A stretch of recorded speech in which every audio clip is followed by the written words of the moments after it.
Hey everyone, it's Hamish from the Young Investors Podcast. Myself and Brandon are excited to bring you your weekly rundown of the latest business and investing news from around the world. A quick reminder before we get started, any advice provided by Brandon is general and does not consider your financial situation, needs, or objectives, so consider whether it's appropriate for you. Brandon van der Kolk is authorised to provide general financial product advice in Australia and is authorised representative number 1305795 of Guideway Financial Services Proprietary Limited, AFSL number 420367. Please see the description box for Brandon's financial services guide. Past performance is not a reliable indication of future investment returns. But with that said, let's get into another episode of the Young Investors Podcast.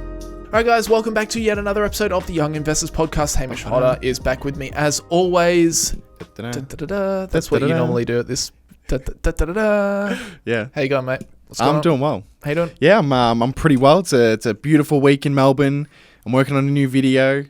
We're getting ready to go away pretty soon, actually. The Berkshire meeting is coming up fast. What is it now? Yeah. Just over a week. Just over 2 weeks, actually, will be the meeting, which means we will be over in the US in just over a week.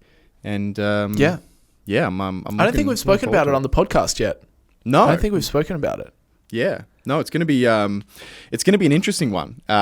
Given everything that's happening, I'm sure there's going to be some fascinating questions for Mr. Warren Buffett about the trade war and the tariffs, and also just about what he's doing with his money.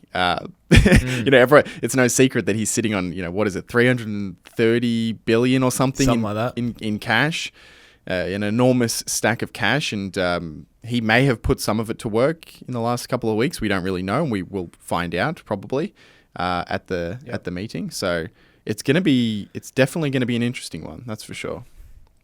That's the good thing about these meetings, is that normally he does talk through what he's been doing in the markets recently. So he kind of gives us his 13F a little bit early. Yes. So hopefully he does the same thing, because there's going to be some things to talk about. There's going to be some stuff to talk about.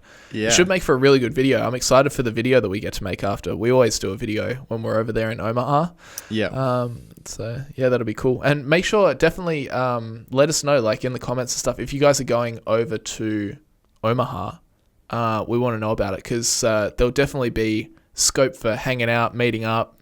We're also going to be over there with Daniel Pronk, Richard Coffin from the Plain Bagel is going to be there, and Nate O'Brien as well. So it's going to be quite the squad over there this time around.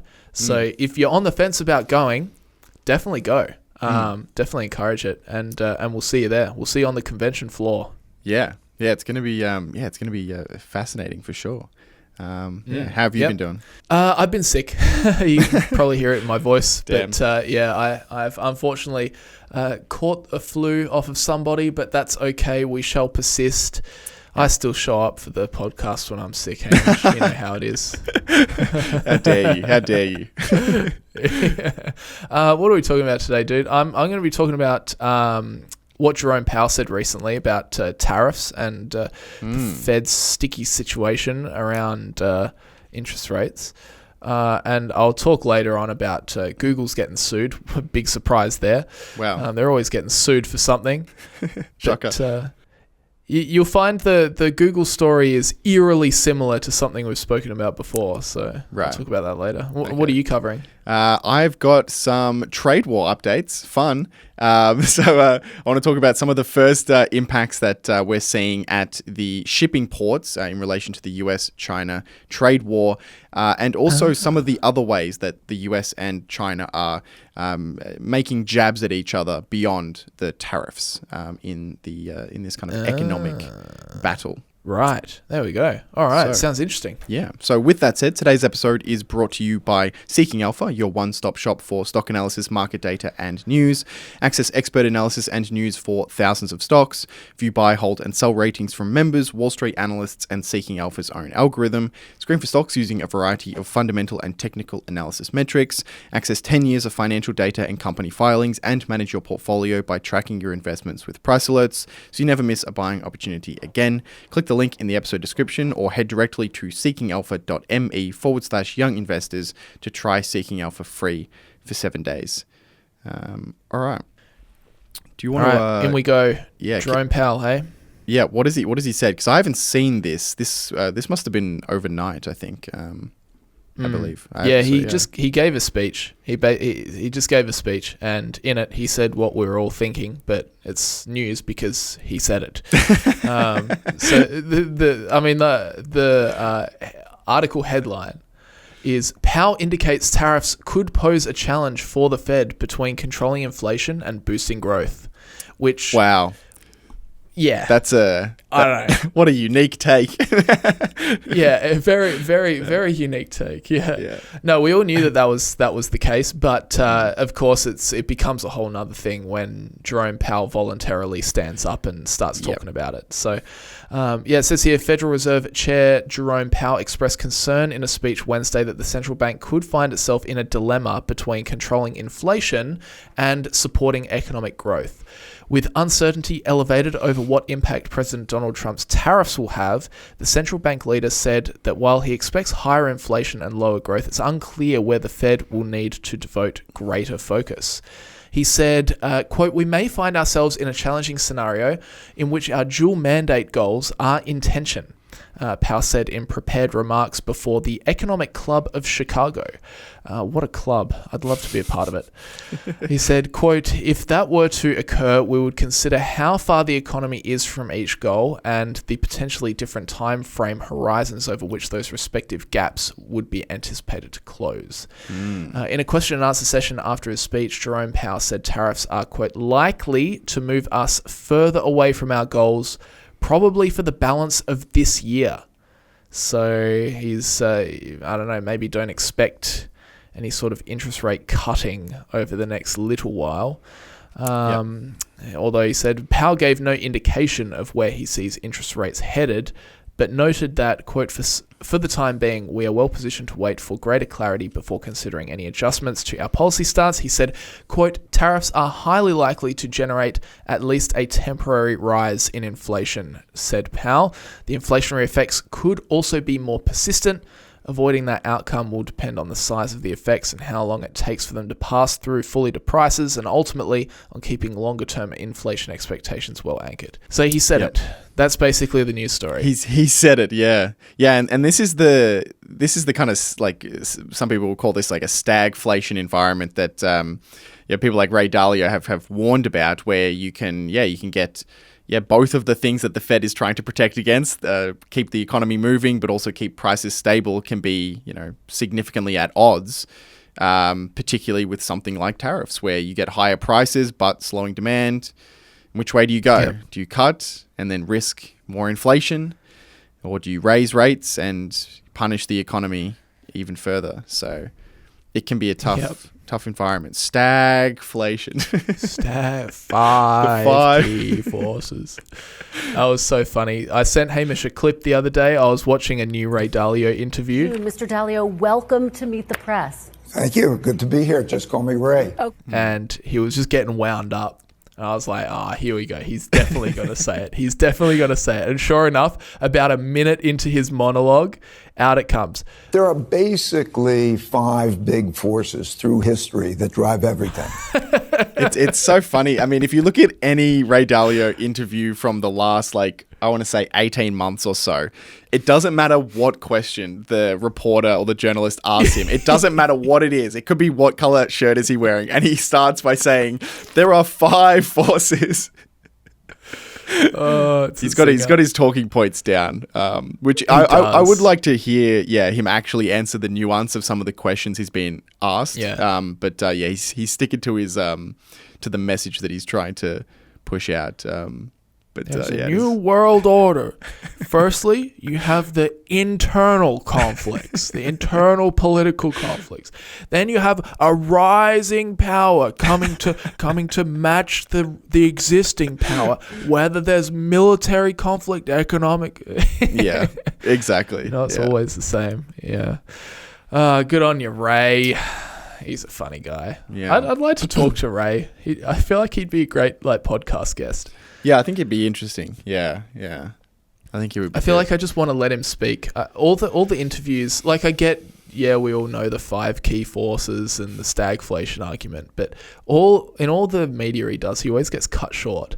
So I'd love to have him on where you just kind of let him bring his ideas kind of through to their natural endpoint instead of like trying to soundbite him halfway through. Yeah, that's like that interview I sent you, the one he did recently, was just they were just trying to bait him into sound bites. I'm sure you heard like the news reporter was like, so Ray, what you're telling me is we could be going into something worse than a recession? Yeah. What could that be?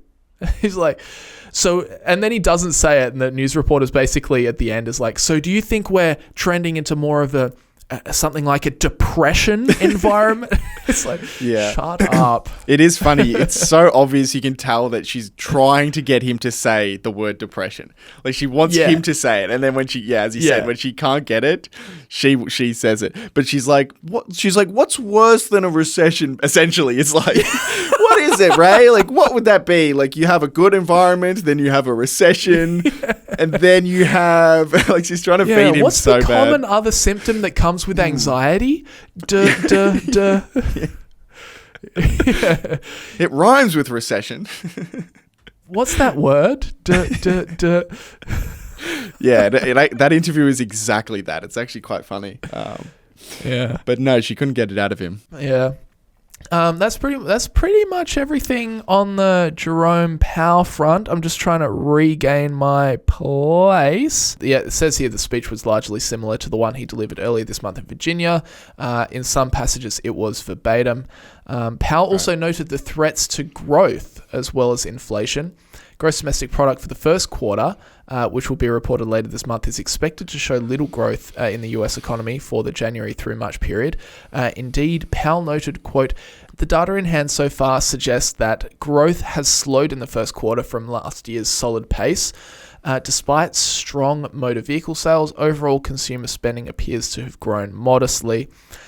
In addition, strong imports during the first quarter, reflecting attempts by businesses to get ahead of potential tariffs, are expected to weigh on GDP growth. So, yeah, it'll be interesting to see how this all plays out. Yeah. I do not think we are anywhere close to all this business being played out. I think we've got a long way to go. Yeah, it is. It's actually interesting you finished that story on the note of a potential slowdown in the economy, because that actually feeds straight into the story that I was looking at over the past week, which is kind of taking a look at to see if we can actually see any kind of initial signs of slowdown. Okay, and particularly when it comes to trade between the US and China, one of the ways that we can kind of get a bit of a peek behind the curtains as to what's happening is to look at the ports and look at how some of these freight companies are dealing with or responding to a slowdown in trade, given these 145%, 125% taxes that are now placed on imports from either direction. right. And there actually is some evidence that some freight companies that operate routes between China and the US have been cutting a lot of sailings. So one example that CNBC reported on was a freight company called HLS. They notified its US importer clients that 80 of their sailings had been cancelled, writing that with the trade war between China and the US leading to a demand plummet, carriers have started suspending or adjusting trans-Pacific services. Right. And so on top of that, you also had an ocean freight alliance called One, which had suspended one of its routes, quote, until further notice. Nice. I presume it has more than one route. That's the only. Yeah, that's the one. No, but 80, so 80 sailings, 80 routes, kind of shippings. That might not sound like a lot, but the ripple effects can be quite significant. So each of these sailings carry around 8,000 to 10,000 TEUs, which are 20-foot equivalent units. So 8,000 to 10,000 containers, essentially. And so A lot. a lot, right? And so AT cancellations is a decline of between 640,000 and 800,000 shipping containers of products. Wow. Which you can then kind of Holy. extrapolate that out into that means less crane operations at ports. It means declines in container pickups and transportation by trucks and rails. It means less warehouse storage usage, all of which are companies who receive less fees, less revenue, essentially. That's remarkable. Yeah, JB Hunt shares hit their lowest level since November 2020 after commentary during the trucking company's earnings call about the uncertainty of tariffs.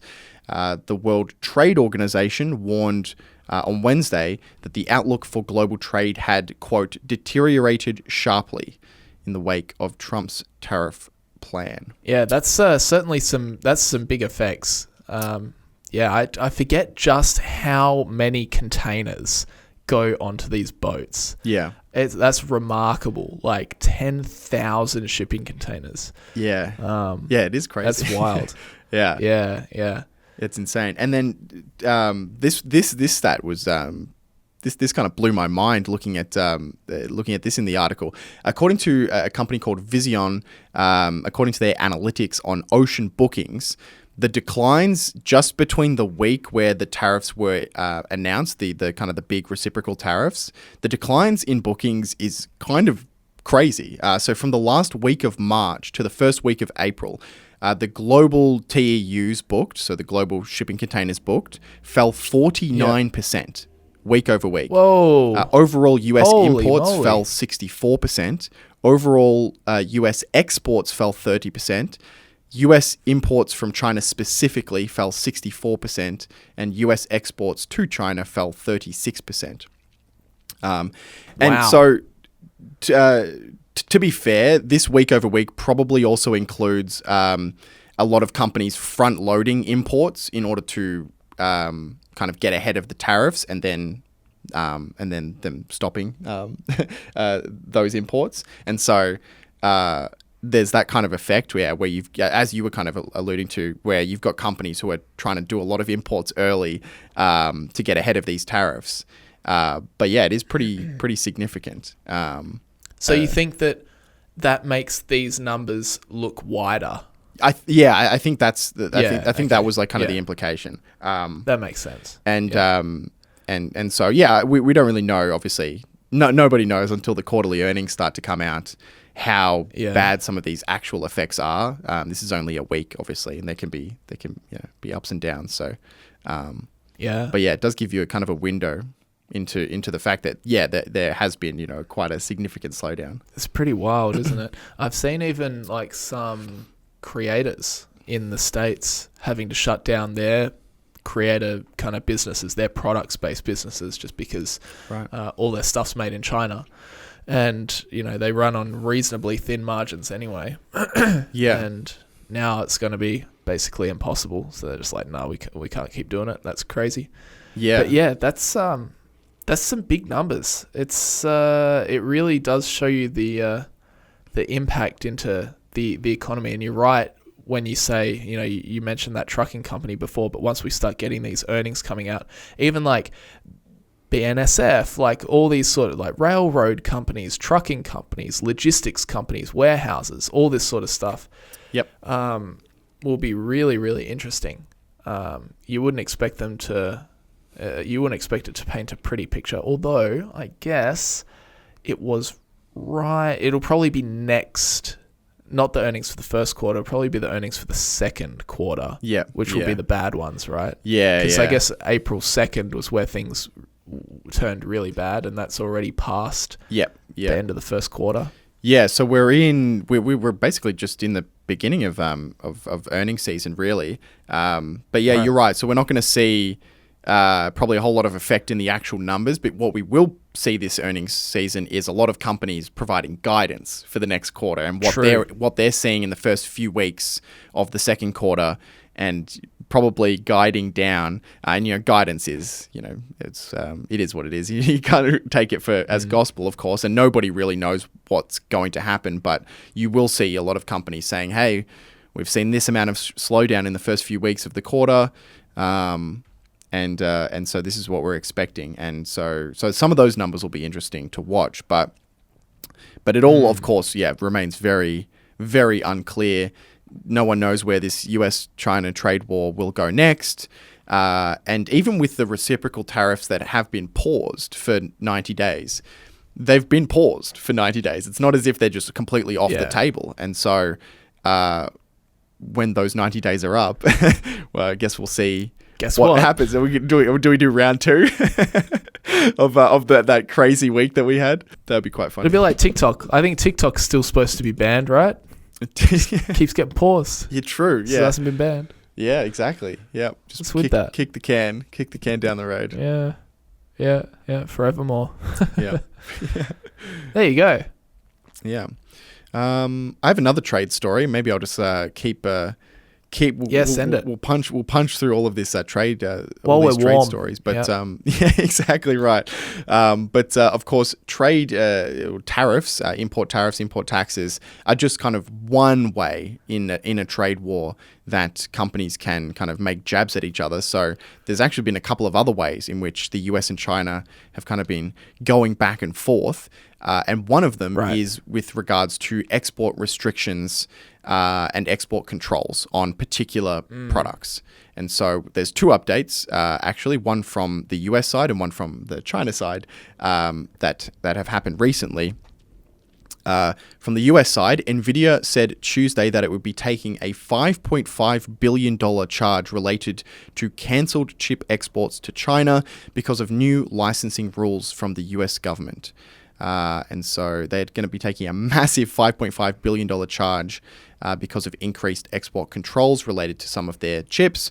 On April 9th, the US government told NVIDIA it would require a license to export the H20 chips to China and a handful of other countries. And for those who maybe not super deep into the AI chip industry, the H20 chip was an AI processor designed specifically by NVIDIA to comply with previous US export controls that were set during the Biden administration. And so that's funny. If you go back to the Biden administration, the biggest chip that NVIDIA was selling was these H100s. These are these crazy chips that all the US tech companies have been using. Biden put export control restrictions on that chip, and then NVIDIA basically made this H20 chip, which is pretty much the same thing. It's just like slightly worse, so that they could skirt those restrictions. But effectively, it was the same thing. Just slightly worse. And that chip, not all of this is to China, but that chip in 2024 generated $12 to $15 billion of revenue. So this is no small. Okay. And remember, they made this chip specifically for to export to China. So I'm guessing most of that revenue is actually to China. And so this is a big product for them. And now they can still export it, but they have to get this license. They need a license. And it's a $5.5 billion charge for that license, I guess, which is quite something. So, that's another aspect of this trade war. You can kind of see these export controls. Sounds like an NVIDIA tax, really. Yeah, I mean, it's pretty much. I guess that's the Is anyone else paying this new licensing stuff? Well, I mean, I guess that's question. Yeah, it's like the downside of being so far ahead of everybody else. Like you get all the upside of all the increased revenue, but all of these restrictions to prevent China from having the best chips for their military and that sort of thing. All of those restrictions kind of square straight on NVIDIA's shoulders. So that was that's the US's side. China is also implementing and using export controls as a part of this trade war. They've imposed export controls on 7 rare earth elements and magnets used in defense, energy, and automotive technologies, and will require Chinese companies to secure special licenses to export the resources. I've been reading a bit about that. I think China controls over 80% of the supply chain of rare earth elements for the whole world.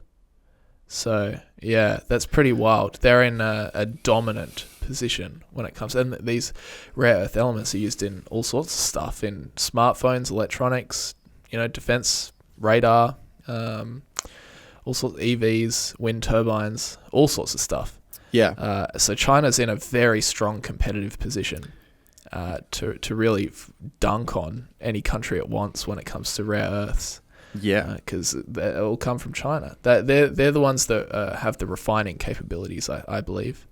Yes, so the article says China effectively holds a monopoly over the supply of global heavy rare earths processing.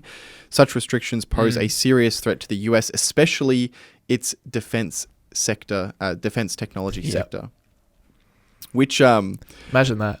Yeah, by the way, I mean I saw this on Instagram and then I looked it up to confirm, but that is literally the plot of the 2012 Call of Duty game, Black Ops 2. What a game it was too. Yeah, great game. Oh gosh. I don't remember this plot Banging line. game. I guess I wasn't kind of clued into the whole US-China trade war in 2012 when I was 14. I just remember the plot being pew pew pew pew pew pew. Yeah. Kill kill kill. Yeah, I remember that's all I remember. Shooting some people. I do remember shooting some. Yeah. I wasn't thinking about the geopolitics of the story. I'm going to completely derail us. I was going to ask you what your favorite multiplayer map was from Black Ops 2. Oh, I don't remember. I don't remember any of the maps on Black Ops 2. What's Oh, there were some good ones. There was one What on about there was Raid? one on like a yacht, right? Was that on Black Ops 2? the yacht? That one was cool. I like the smaller maps. Yeah, the yacht was hijacked. Yeah, that's right. Yeah. There was Raid was the one in the luxury house. That was a good one. Yeah. I remember there was Standoff, which was kind of like a. I need to just link this to you, to be honest. We're derailing the podcast, everybody, but it's fine. This is the important stuff. Open that link, Hamish. I sent it to you on Facebook. See. Oh yeah. I don't really remember too many of these. No. Oh, and of course, Nuketown 2025. Yes, and so that's why I wanted to bring this up, because I was looking at the story. Because you're right. There's a map called Nuketown 2025, and the reason why that is in Call of Duty is firstly because Nuketown is like a classic map from the Call of Duty series, but they specifically had a 2025 version of the map, because the story in Black Ops 2 is set in 2025, in which the US and China are in a Cold War, and where China is restricting the export of rare earth metals to stop the US developing its military technology, which wow. And to be fair, this whole kind of back and forth between China and the US and these tensions around rare earth metals was a problem in 2012. So this has been, a story that already existed at the time. That's why they kind of made it a part of the Call of Duty story. But it is still funny because the year that they picked was 2025 as this like future version of the world, and so that's the bit that makes it quite funny. That's crazy. Yeah. Hamish, this is actually, I'm not even kidding, this has triggered a little itch that I need to go and scratch. I want to go and play Black Ops 2. Yeah, it's such a good game. I think. How does it work? Have you played COD recently? No. Do they have... I know that it's different now. If you buy the most recent one, do you get all the previous one? Oh, that's not true. I don't think so. I don't know. No, I can't imagine. It's still just the current one. I can't imagine Activision doing something like that. You probably have to pay a monthly fee to play the game. Yeah, I remember buying the most recent one, and then the install, just the dashboard page was so much more complex than I remember. There's a bajillion different game modes, and I just remember it was either you're playing the campaign, you're playing multiplayer, or you're playing zombies. That's how it used to be. Yeah, and now it's just they ruined it. Crazy. Yeah. Yeah. You reckon? You don't rate it No, anymore? no. I mean, they ruined the menu and how they structure the game. Oh, like yeah. now, you just download as you said, you download Call of Duty. You don't actually download you don't have like an individual game for an individual disc. It's all like one kind of portal, and they do that so that they can basically advertise all their other games and all of the microtransactions to you, regardless of whether you which game you own. Which is Do you reckon there'd still be players on Black Ops 2, or you reckon that'd be dead? it might be dead now. I don't know if they even still run the servers for it. It might be that might be over. I don't know. I'm not sure. I'll have to try. Yeah, I'll have to put the disc in. Yeah, I'm actually going to. I've got it on PC, but I don't have a PC anymore, so I'll get it on Xbox. And did they might have remastered one of them recently, one of the old one of the old Black Ops. I don't think it was Black Ops 2. I think it was original. They did Modern Warfare, didn't they? The remaster. Yeah. I don't know. I'm not sure. Yeah, we'll have to look. Yeah, but yeah, we'll have to play the campaign through to see what's going to happen this year. Yeah. Actually, surprise ending. Yeah. Well, considering there's a Nuketown 2025 map, that doesn't sound like a great ending. But, yeah. No. So there you go. Call of Duty predicting the future. That is pretty funny though. That is actually crazy. That's like The Simpsons predicting Donald Trump as the president. That's it's one of those things you'd never expect, but somehow it happened. Yeah. All right. Should we move on? Yeah. What's Google getting sued for? This must be a first. I think this is the first time ever. I don't think I've ever seen them be sued. Tell me about it. You know, the funniest thing is that they're being sued for like the exact same thing they're already being sued for, just in a different region. Yep. Copying homework as always. Yeah, actually. So it says here, Google is being sued for £5 billion or $6.6 billion US in potential damages in the UK over allegations that the US tech giant abused its near-total dominance in the online search market to drive up prices. A class action lawsuit filed Wednesday in the UK Competition Appeal Tribunal claims that Google abused its position to restrict competing search engines and in turn bolster its dominant position in the market and make itself the only viable destination for online search advertising. It is being brought by competition law academic Orr Brook on behalf of hundreds of thousands of UK-based organisations that have used Google search advertising services from January 1st, 2011 up until when the claim was filed.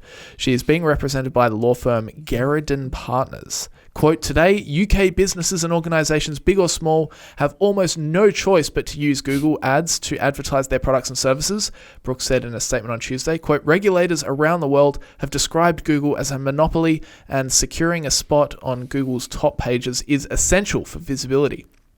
Quote, Google has been leveraging its dominance in the general search and search advertising market to overcharge advertisers, she added.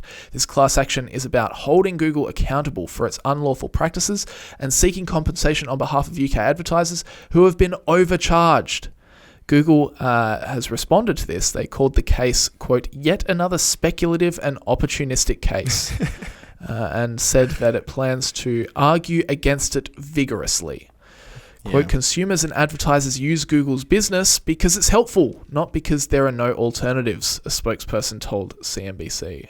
2020, this is quite interesting, 2020 market study from the Competition and Markets Authority, the UK's competition regulator, found that 90% of all revenue in the search advertising market was earned by Google.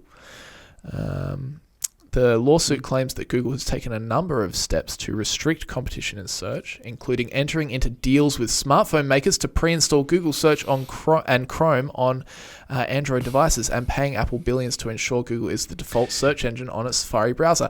Does this sound a little bit familiar, Hamish? Yeah, I was going to say, I've kind of heard this before, but I don't really get that argument. Like, how is them paying to be the default search engine or to be pre-installed, how is that restricting competition?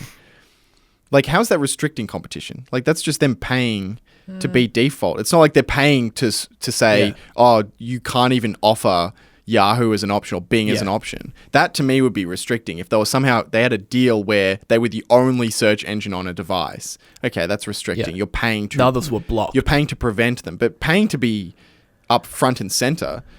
That's exactly what all of these companies that are suing Google do when they pay for advertising. They're paying to be at the top of search.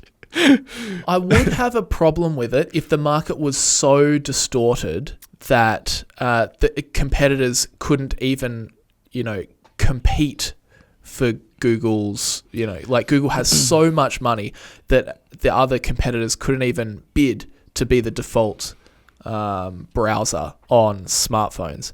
But we got to remember, like the next closest search engine is Bing, which is owned by Microsoft, they do have the money. True, that's a good point. So, yeah, like they could definitely pay more than Google if they wanted, if they really, really wanted to. Yeah. It's actually a good point. So yeah. I do agree with some of the I think you do have to have some sort of regulations to make sure, monopolies get so large or so dominant to a point where they can't be stopped by other competition because they're just out-resourced.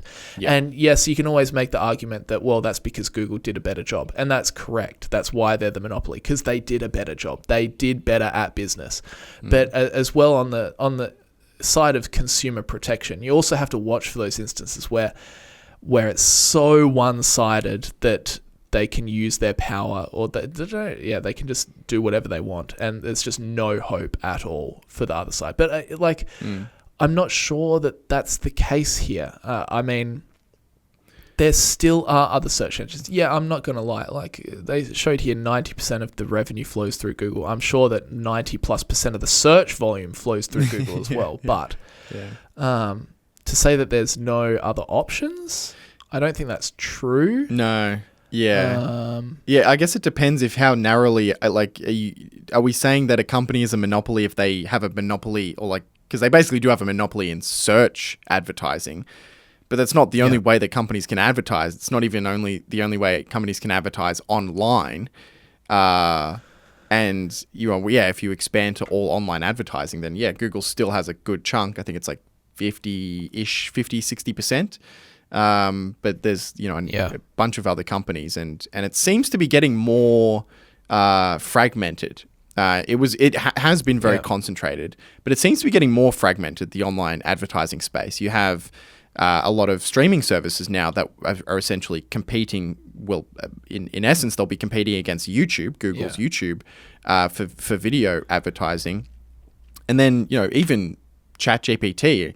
I'd be interested to see how much they've kind of carved out of the internet search market. I don't know if there actually is numbers on this because it's not like really a search engine per se, but a lot of people do their internet searching or some portion of it through these AI models now. And so that, and we're only just seeing the beginning of that shift in dynamics. So I think the market is shifting just naturally without there having to be any intervention yet. We might see some intervention from the Department of Justice in the US. Looks like they want to intervene in some way, but who knows how it's going to play out. It's like, I agree with you. I think that there's naturally, especially with ChatGPT, like I use ChatGPT more than Google these days as my default search because it just gives me a better answer, to be honest, or a more convenient answer. It's all right there.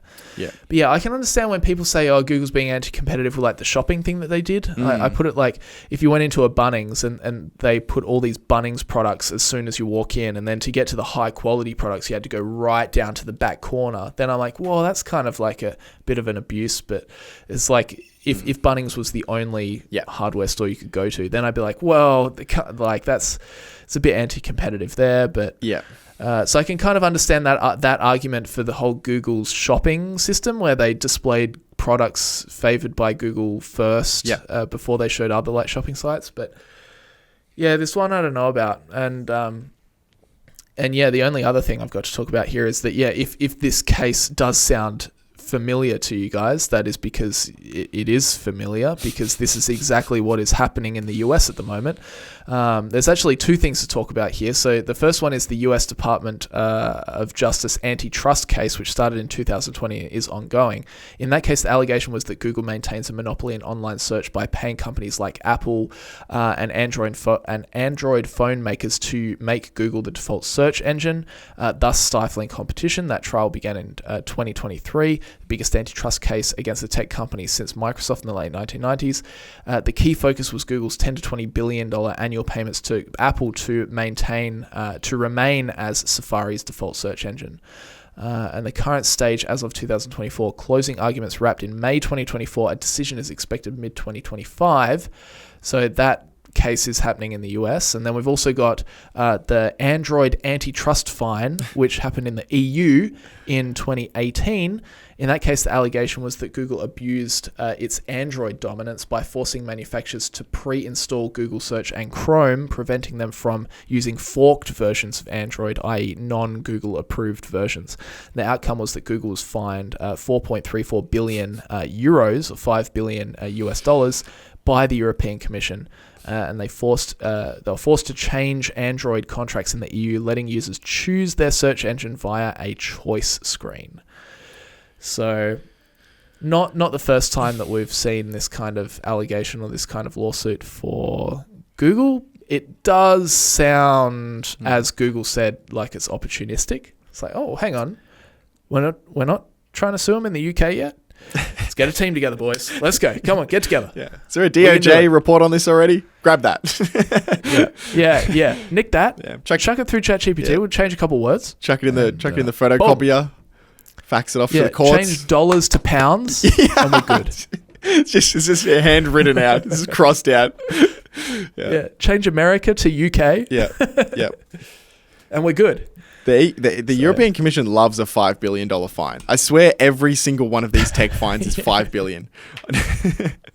It's their new taxation system. Yeah, they just, every time they want $5 billion from Meta or from Apple or something, they're just like, yeah, what's Meta doing? Oh, they got a marketplace now? Oh, that seems anti-competitive against eBay. Yep, $5 billion fine.